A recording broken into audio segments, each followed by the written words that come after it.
le chef se déplace, lui aussi il passe s'asseoir. Quand il voit le chef arriver, lui aussi il commence à travailler. Ne faites pas comme ça, même dans la vie naturelle.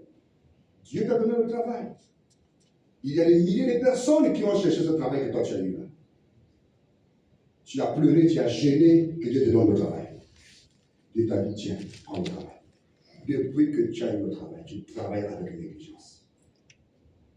C'est quand votre chef arrive, et le chef arrive, amène les apports, amène les choses, tu commences à faire. Mais c'est le chef qui voit que tu es au poste. Mais Dieu te voit. Il sait que tu manques. Il sait que tu fouilles. Vous comprenez? Amen. Mais qui augmente le salaire? C'est lui qui augmente le salaire pendant que tu dors. Celui qui parle au chef augmente le salaire. Celui qui dit au chef aussi maintient le salaire. Quand tu viens à l'église, ne regarde pas quelqu'un. Il y a des gens qui ont des esprits. Quand il entre à l'église, 5 minutes, il sort. La 8e minute, il est dedans. 9e minute, il est dehors. 3e minute. Après, quand il rentre, il sort. Après, un moment donné, quand il sort, il dit, mais je sors même pourquoi? Je le doute. Parce que quoi? L'esprit est toujours là, un peu, on ne sait pas qu'est-ce que la personne cherche. Mais Dieu te voit. Alors, Ruth travaillait. Il servait Dieu dans l'église. Et Boaz le regardait. C'est comme ça que vous venez à l'église quand vous décidez de servir Dieu. Soyez un avec Dieu. Faites votre part. J'ai dit ici, quand vous voulez chanter, ne regardez pas le pasteur. Tu veux jouer le piano, ne regardez pas le pasteur. Tu veux jouer la batterie, ne regardez. Il y a un grand patron ici. Vous comprenez? Amen. Et le grand patron s'appelle le Seigneur Jésus. C'est lui qui voit, qui travaille bien. Amen. Pas pour se faire voir, mais qui travaille pour faire plaisir à Jésus. Amen. Et donc nous travaillons à l'église. Nous venons à l'église pas pour que le pasteur puisse le voir, mais pour que Jésus te voie. Pour que les anges écrivent ton nom. Est-ce que moi je suis un ange pour écrire ton nom? Non. Mais les anges te voient. C'est eux qui notent qu'aujourd'hui il a servi, aujourd'hui il a travaillé. Et quand Ruth était en train de travailler dans les champs, Boaz observait que parfois elle était un peu fatiguée. Parfois elle n'avait plus la force pour travailler. Vous comprenez? Alors Boaz appelait ses serviteurs à côté de lui. Venez ici. Tu as des dames qui travaillent là-bas.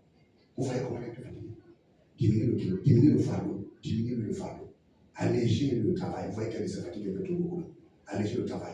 Vous voyez qu'elle est, il n'y a pas l'ombre là. Ajoutez un bénon, l'ombre. Vous comprenez un bénon? Parce que vous voyez qu'elle travaillait beaucoup. Tu viens à l'église, malgré qu'il y a la pluie. Il n'y a pas de raison. Parce qu'il y avait la pluie, c'est pourquoi je ne suis pas venu aujourd'hui. Même si il y a la pluie, tu es là.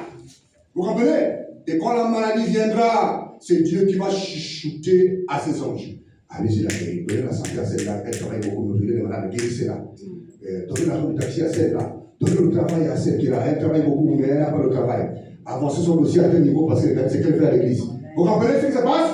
Le même Boaz qui disait ça à ses travailleurs, faites ça pour lui, c'est toi, lui, ce soir. Amen. Plus tu sers Dieu, Dieu envoie la guérison.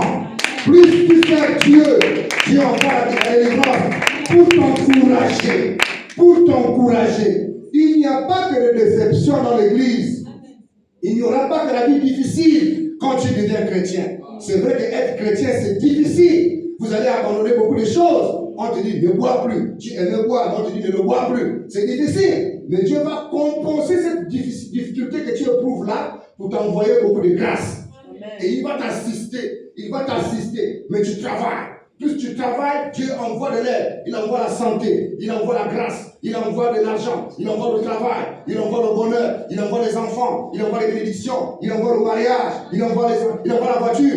Tu avances son âge. Les sorciers te lancent des attaques la nuit. Ils ne t'atteignent pas. Amen. On décide que toi, tu vas mourir aujourd'hui. Mais comme tu travailles, comme tu sers Dieu avec sincérité, on te travaille la nuit. On prépare quelque chose devant la porte de la maison. Pendant que tu veux te lever le matin, on dit que quand elle va poser les pieds, fusil nocturne. Vous comprenez? Et mais pendant que quelqu'un vient faire ça la nuit, toi, pendant que tu dors, avant que tu te réveilles, il y a un ange qui fait silence comme ça. Père, regarde ce qu'on a mis ici. Amen. On a mis quoi? On a appliqué un fusil nocturne. À qui? À Kézia. À qui? À Wilma. Elle travaille pour moi. Enlevez ça, sans effet. Quand la Bible dit, ils te feront la guerre, mais ils ne te vaincront pas. Tu te réveilles le matin, tu te poses un peu devant la porte de la maison, il n'y a rien. Tu rentres, il n'y a rien. Et celui qui a fait ça, oui. Bonjour, ça va? Oui. Tu marches bien? Oui, mais je marche bien. Oh, c'est comme si tu voitillais. Non, moi je ne voitille pas, je marche bien. Vraiment. Nous sommes là. Mais les chrétiens sont des sorciers. Voilà, ça c'est la sorcellerie. Alors, tu peux nous dire. Vous comprenez? Parce que tu travailles pour lui. Vous comprenez? Et tu travailles pour Jésus. Tu chantes pour lui. Tu joues les instruments pour lui. Tu es présent pour lui. Il va forcément vous récompenser. Écoutez-moi s'il vous plaît. Peu importe comment tu souffres, peu importe comment les gens disent que tu n'auras pas ce que tu es censé avoir, Jésus ne t'abandonnera jamais. Il va toujours t'honorer. Gardez la foi. Ne soyez pas triste. Faites-lui confiance. Il ne ment pas. Jésus relèvera le défi pour toi. Il est prêt à tout pour toi. Vous comprenez? C'est pourquoi, lorsque Ruth a travaillé, elle était tellement fatiguée. Boaz a dit, il faut qu'elle puisse avoir le repos. Vous comprenez? Et comment est-ce qu'elle a eu le repos? La troisième partie, Ruth maintenant a obtenu quoi? Le repos. Après avoir travaillé, il a obtenu le... Beaucoup de chrétiens ne veulent pas travailler. Beaucoup de chrétiens ne veulent pas servir Dieu. Ils veulent seulement le repos. Le repos parce que tu as fait quoi?